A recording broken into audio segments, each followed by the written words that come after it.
بسم اللہ الرحمن الرحیم. السلام علیکم. میں ہوں سید مصطفیٰ جان اور آپ دیکھ رہے ہیں جان اسٹوڈیو. آج کا ہمارا پروگرام راما لیک کے بارے میں ہے جو استور ڈسٹرکٹ میں ہے. اور یہ جو ناظرین آپ دیکھ رہے ہیں یہ یہاں پہ جو ہے وہ دنیا کی جو ہے وہ 3 بڑے سلسلے پہاڑوں کے اکٹھے ہوئے، کوئی قراقرم، کوئی ہندوکش اور کوئی ہمالیہ. یہ تینوں یہاں پہ اس جگہ پہ اکٹھے ہیں.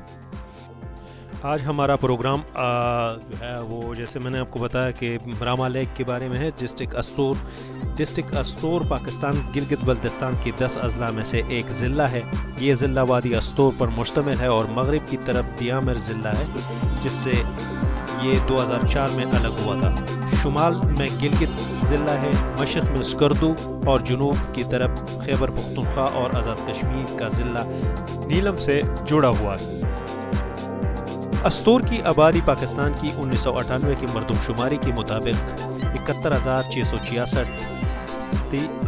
ضلع استور کا رقبہ 5,092 مربع کلومیٹر اور بلندی 8,500 فٹ ہے. وادی میں گلیشیئر کا احاطہ تقریباً 250 مربع کلومیٹر ہے. وادی میں داخل ہونے کے بعد قریب ترین گلیشیئر ہرکو ہے اور سب سے آسانی سے قابل رسائی گلیشیئر سیاچن ہے. استور گلگت سے جڑا ہوا ہے اور جو اسلام آباد کے ساتھ بائی ایئر کنیکٹڈ ہے اور روڈ کے ذریعے سے راولپنڈی، اسلام آباد، اسکردو اور چترال جڑا ہوا ہے. استور تک رسائی کی 2 راستے ہیں. پہلا اسکردو شہر سے براستہ دیوسائی 143 کلومیٹر جو کہ 89 میلز بنتا ہے، لیکن شدید برفباری کی وجہ سے یہ راستہ نومبر سے جون تک استعمال نہیں کر سکتے. اور دوسرا راستہ گلگت شہر سے براستہ جگلوٹ 128 کلومیٹر سارا سال یہ کھلا رہتا ہے. گرمی کے دوران وادی استور میں اعتدال پسند آب و ہوا ہوتی ہے. سردیوں میں ان وادیوں میں 6 انچ اور پہاڑوں پر 2 سے 3 فٹ تک برف پڑتی ہے. فروری میں میر مالک وادی میں 6 فٹ تک ہوتی ہے. وادی میں بولی جانے والی بنیادی زبان شینا ہے. اردو جو پاکستان کی قومی زبان ہے سب سے زیادہ بولی جانے والی زبان ہے. اس علاقے میں شینا کی مختلف بولی جاتی ہے. پاکستان ڈسٹرکٹ ایجوکیشن رینکنگ 2015 کے مطابق استور ضلع تعلیم یہ راما لیک کی بالکل بیس کیمپ میں ہم آ گئے ہیں اور ہم نے اپنا کیمپ ادھر ڈالا ہوا ہے. ماجد جان جو ہے وہ چاول پکا رہا ہے اور پیکو اور ہیلپر نے بہت ہیلپ کیا، بہت زیادہ ہیلپ کیا اور چاول پکانے میں اور وہ جو ٹینٹ ہے یہ سامنے یہ ہمارا ٹینٹ ہے. سامنے اکرام الحق بیٹھا ہوا ہے اور جمال خان جو ہے وہ تکا ہوا ہے تو وہ سو رہا ہے. انہوں نے کھانا کھایا اور ڈال لے لی. پاکستان ڈسٹرکٹ ایجوکیشن رینکنگ 2015 کے مطابق استور ضلع تعلیم کے لحاظ سے 148 ضلعوں میں سے 32 نمبر پہ ہے. بنیادی ڈھانچے اور سہولیات میں 148 میں سے 32 نمبر پہ ہے. اور پاکستان کی پہلی خاتون گورنر گلگت بلتستان ڈاکٹر شمع خالد کا تعلق ضلع استور سے تھا. گلگت سے ایک مستقل سڑک کے ساتھ ساتھ براستہ دیوسائی اسکردو تک ایک موسمی سڑک کے ذریعے رسائی ہے. یہاں آپ ہر قسم کی گاڑیاں، جیپ، ٹیکسیاں، ویگن حاصل کر سکتے ہیں. جیپ مناسب رقم پہ ہائر کر سکتے ہیں. سب سے زیادہ استعمال ہونے والی گاڑیاں جیپ ہے اور مقامی لوگ پجارو اور لینڈ کروزر کو ترجیح دیتے ہیں. نانگا پربت دنیا کی 9ویں بلند ترین چوٹی ہے. نانگا پربت بڑی پیمانے پر جنوب میں راما ویلی واقع ہے جو راما جھیل کا گھر ہے جہاں زائرین کے لیے سہولیات ہے. اس میں PTDC نامی ایک ہوٹل ہے جسے حکومت پاکستان نے تعمیر کیا ہے.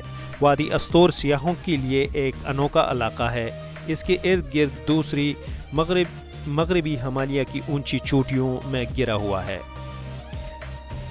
2 ندی جنکشن کے آس پاس لوئس گاؤں سیب، خوبانی، چیری اور دیگر پھلوں خصوصاً جنگلی بادام کے تیل کے لیے مشہور ہے.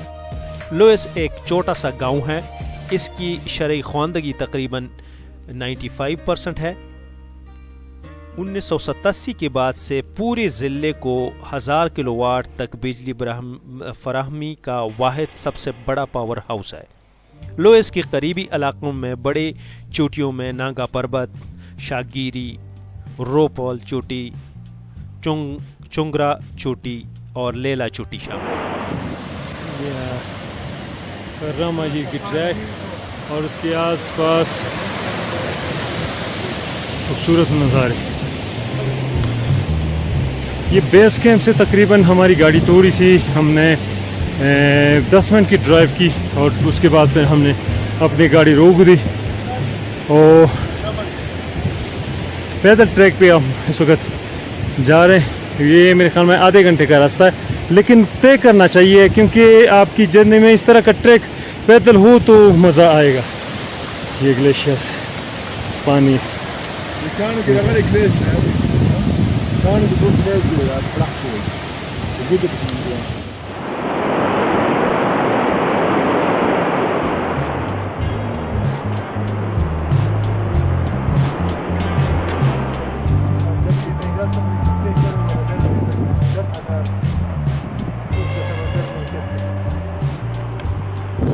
محمود ډیر ښایسته دغه ورکوي لوک ورکوي او دا ټریک پکې ضروري دی. زم چې څوک راځي نه هغو لپاره تاسو دا تجویز کوئ چې هغه د خامخا دي دا پیدل ووایي.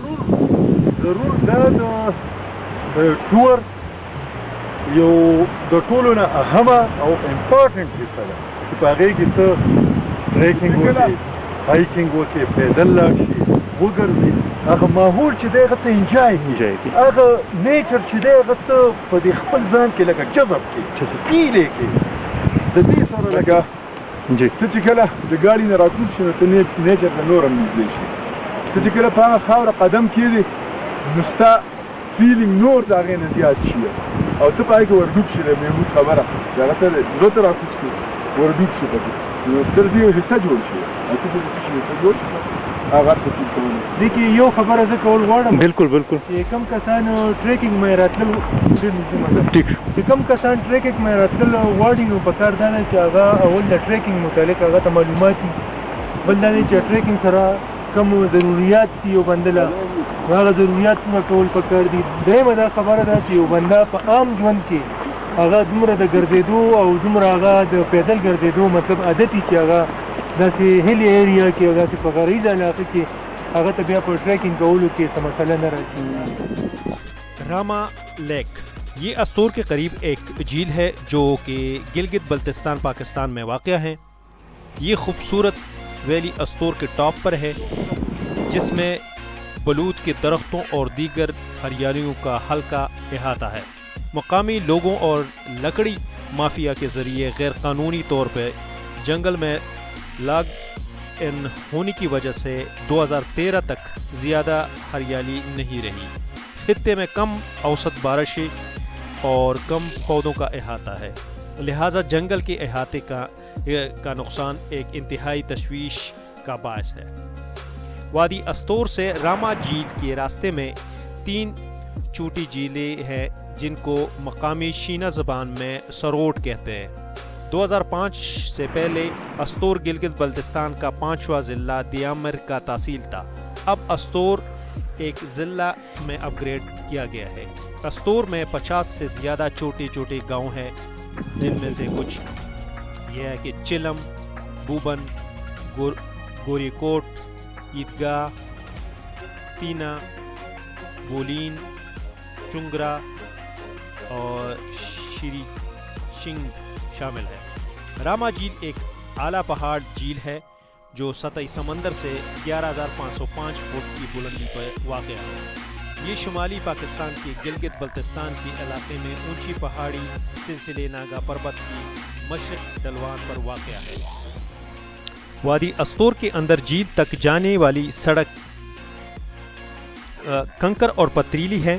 یہ پگڈنڈی دور دراز علاقوں سے گزرتی ہے، لہٰذا آپ کو تیار رہنے کی ضرورت ہے. موسم زیادہ تر سال بھر سرد رہتا ہے. کچی سڑک کو استور راما روڈ کہا جاتا ہے. یہ کسی بھی ڈرائیور کی مہارت اور ہمت کی جانچ کرتی ہے۔ یہ یقینی طور پر کسی ایسی شخص کے لیے نہیں ہے جو لینڈ سلائیڈنگ سے ڈرتے ہیں۔ پہلے 4 سے 5 کلومیٹر روڈ قابل برداشت ہے، لیکن اس کے بعد روڈ کی حالت خراب ہو جاتی ہے اور وہاں ایک مستقل کڑی چڑھائی اور آپ کو پہلے یا دوسری گیئرز میں ڈرائیو کرنا پڑے گا، اور دوسری طرف سے آنے والی گاڑیوں کو راستہ بھی دینا پڑے گا کیونکہ یہ سنگل روڈ ہے۔ ایک غلطی آپ سے آپ کی زندگی چھین سکتی ہے۔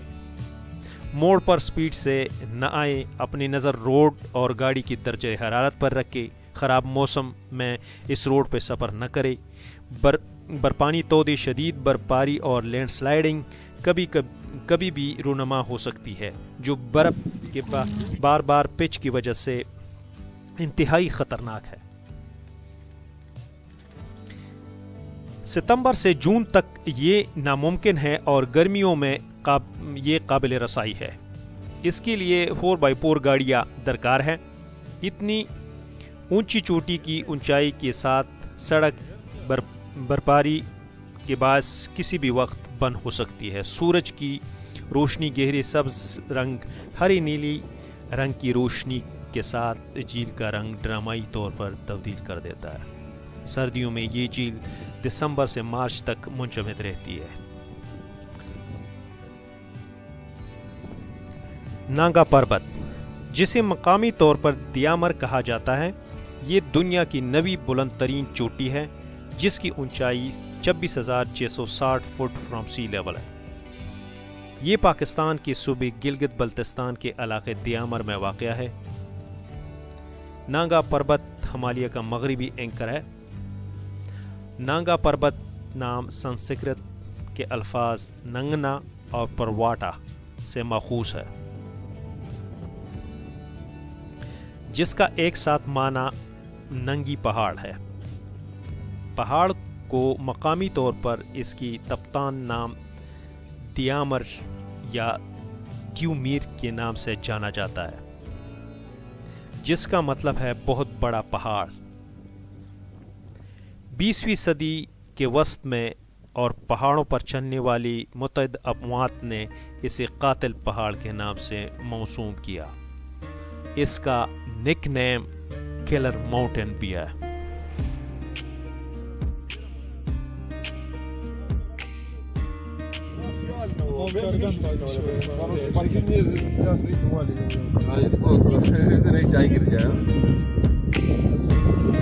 نانگا پربت اس وقت آہستہ آہستہ جو ہے وہ کلیئر ہو رہی ہے، اور جو پردہ ہے ہماری بیچ اور نانگا پربت کی بیچ وہ آہستہ آہستہ ہٹ رہا ہے، اور یہ کلر ماؤنٹین جو ہے آہستہ آہستہ اپنی جسامت ہمیں دکھا رہا ہے۔ کیا زبردست ویو ہے، دنیا کی چوتھی بڑی چوٹی ہے بالکل، اور اس کو کلر ماؤنٹین کہتے ہیں۔ اس کلر ماؤنٹین میں جو رومانس نظر آ رہا ہے اور جو خوبصورت ہاں، یہ دور سے اچھا ہے، اور نزدیک سے جو ہے یہ کلر ہے، یہ جان لیتا ہے، اس کے قریب نہیں جانا چاہیے۔ جنوب کی طرف نانگا پربت ہے، جسے اکثر دنیا کا سب سے اونچا پہاڑی طرف کہا جاتا ہے۔ روپل طرف بیس سے 15,090 فٹ اونچائی ہے۔ نانگا پربت دنیا میں واحد پہاڑ ہے جو 2 چوٹی رکھتے ہیں، اور یہ دونوں دنیا کی ٹاپ 20 چوٹیوں میں شمار کیا جاتا ہے، اور یہ دنیا کے بالترتیب 9ویں اور 14ویں نمبر پہ ہے۔ دوسرا ماؤنٹ ایورسٹ ہے جو دونوں فہرستوں میں پہلے نمبر پہ ہے۔ یہ پہاڑ ایورسٹ کے بعد ہمالیہ کا دوسرا نمایاں چوٹی ہے۔ نانگا پربت کا بنیادی حصہ جنوب مغرب شمال مشرق میں ایک لمبا خط ہے۔ اس کی 3 چہرے ہیں: دیامر چہرہ، رائیکوٹ اور روپل۔ اس مرکزی خطے کی جنوب مغربی حصے کو میزینوال کے نام سے جانا جاتا ہے، اور اس میں متعدد ذیلی چوٹیاں ہیں۔ دوسری طرف شمال مشرق میں رائیکوٹ چوٹی ہے، جس کی اونچائی 23,200 فٹ ہے۔